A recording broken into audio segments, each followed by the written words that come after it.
बात करते हैं जेडीयू सांसद सुनील कुमार पिंटू से। पिंटू जी, मध्य प्रदेश में, राजस्थान में बीजेपी काफी आगे चल रही है। छत्तीसगढ़ में भी बीजेपी को बढ़त दिखाई जा रही है। जो चुनाव परिणाम सामने आ रहे हैं उस पर आप क्या कहेंगे? देखिए, अभी तो सिर्फ रुझान आए हैं।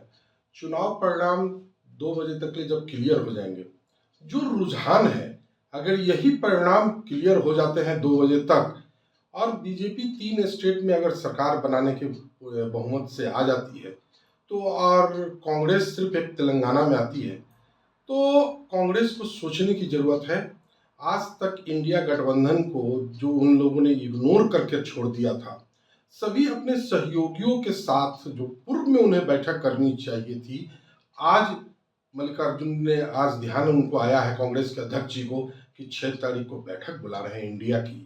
परंतु गठबंधन में तो उन्होंने अपने सभी छोटे पार्टियों को तो कोई भाव ही नहीं दिया। वे अपने आप को ही समझ रहे थे कि हम ही अकेले काफी हैं, और अकेले में वो 3 राज्यों में अपने कंपटीटर बीजेपी से पूरी तरह हार चुके हैं, जो रुझान बतला रहे हैं। तो ये कहीं ना कहीं कांग्रेस को आत्ममंथन करने की जरूरत है कि आपने जब गठबंधन बनाया तो गठबंधन का धर्म निभाना चाहिए था। सभी रीजनल पार्टियों को साथ लेकर इस चुनाव में आपको उतरना चाहिए था। आपने इस चुनाव में सभी रीजनल पार्टी को साइड कर दिया।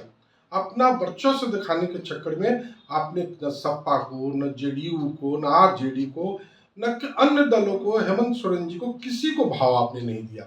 आज आपको सोचने की जरूरत है, आत्ममंथन करने की जरूरत है कि अगर हमें 24 में अगर चुनाव में आना है तो अपने सभी सहयोगियों को बैठ के उनके साथ राय मशवरा करने की सख्त जरूरत है आपको। बिहार में देखा जाए तो जेडीयू आरजेडी वहां पर बड़े पार्टनर हैं। कांग्रेस की भूमिका छोटी रहती है, लेकिन कांग्रेस भी ज्यादा सीटों की मांग करती है लोकसभा चुनाव के मद्देनजर। आपको लगता है कि अब कांग्रेस वहां पर पिछली सीट पर रहे तो ज्यादा बेहतर होगा, या कांग्रेस को ठीक ठाक प्रतिनिधित्व मिलना चाहिए?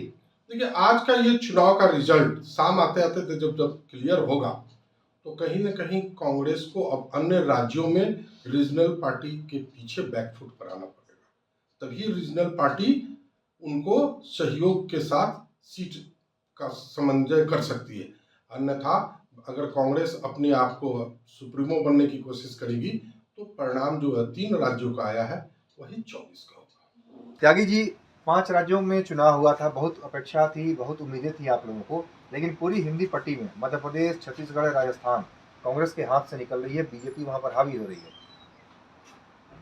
चुनाव में सभी विजयी लोगों को हम अपनी तरफ से शुभकामना करते हैं और जनता के सभी फैसलों का, लोकतंत्र में जनता ही सर्वोपरि है, उसका स्वागत करते हैं। चुनाव में जय पराजय होती रहती है, लेकिन उसके कारणों को उसकी तह में जाने की आवश्यकता। नीतीश कुमार जी के मैराथन एफर्ट्स के बाद इंडिया गठबंधन अस्तित्व में आया। उस समय तीसरा मोर्चा प्रचलन में था। नीतीश कुमार जी ने कहा कि तीसरा मोर्चा नहीं, पहला मोर्चा बनना चाहिए, और उन्होंने बीआरएस के जो मंसूबे थे उस पर पानी छोड़ा, और कांग्रेस पार्टी की जो महती भूमिका थी उसको रखा और कांग्रेस पार्टी को आगे बढ़ाने का प्रयास किया। कांग्रेस पार्टी का पूरे चुनाव में अजीब और नकारात्मक रवैया रहा। Janata Dal you, BSP, Samajwadi party, Uttar Pradesh के बाहर राजस्थान, मध्य प्रदेश और छत्तीसगढ़ में छोटी छोटी भूमिका में पिछले 25-30-40 वर्षों से अखिलेश यादव जी हों या हमारी पार्टी के राष्ट्रीय अध्यक्ष हों, किसी को भी किसी भी अवसर पर विश्वास में लेने का काम नहीं किया। मध्य प्रदेश समाजवादियों का गढ़ रहा है, छत्तीसगढ़ रहा है, राजस्थान रहा है। किसी भी समाजवादी नेता को चुनाव प्रचार में आमंत्रित भी करने का काम नहीं किया। जीत का सारे श्रेय लेने का जो मन होता है वो भी कई विकार पैदा करता है। हमने राजस्थान, छत्तीसगढ़ में कोई सीट नहीं मांगी। नीतीश कुमार जी आज सामाजिक न्याय के और अति पिछड़ा वर्ग के सबसे आकर्षक नेता के रूप में उभरे हैं। उनका इस्तेमाल भी कांग्रेस पार्टी बगैर सीट दिए कर सकती थी। शरद पवार जी का, ममता बनर्जी का, लालू यादव जी का, अखिलेश यादव जी का, हमारे पास नेताओं की लंबी फहरिस्त थी।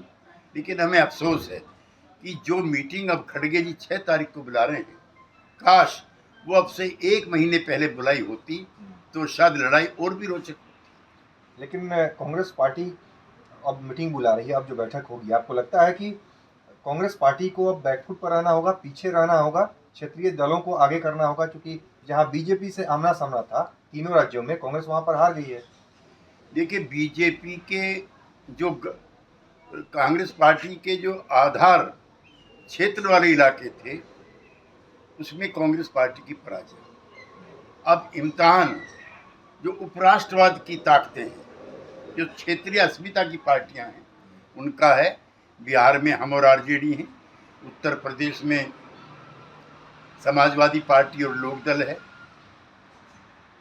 तमिलनाडु में डीएमके और फ्रेंड्स हैं, पश्चिमी बंगाल में टीएमसी और फ्रेंड्स हैं, महाराष्ट्र में शरद पवार जी की पार्टी है और शिवसेना है और छोटी मोटी पार्टियां हैं। तो वहाँ कांग्रेस पार्टी निर्णायक भूमिका नहीं में, सहायक भूमिका में है। लेकिन हम चाहते हैं कि क्षेत्रीय दलों के जो नेता हैं वो भी कांग्रेस पार्टी का साथ रखें। जो कांग्रेस पार्टी ने गलती की है वो हम लोग ना दोहराएं। और 2024 में यूं भी इन तीनों राज्यों में तीन ही एमपी थे, राजस्थान, मध्य प्रदेश, छत्तीसगढ़, तीनों में कांग्रेस की सरकार थी और एमपी सिर्फ 3 थे। लिहाजा लोकसभा के चुनाव और विधानसभा के चुनाव यूं भी भिन्न होते हैं। ये इसमें इसको भी स्वीकार करना चाहिए कि अब चुनौती बहुत बड़ी है और जो नया फिनोमिना है बीजेपी पॉलिटिक्स का, वो पहले से भिन्न है। सरोकार भिन्न है, नारे भिन्न हैं, संगठन भिन्न है, नेता भिन्न है और दृश्य भिन्न है। सब इकट्ठे होंगे, एक यूनाइटेड प्रोग्राम बनाएंगे और सब मजबूती के साथ चलेंगे तो मुकाबला करेंगे।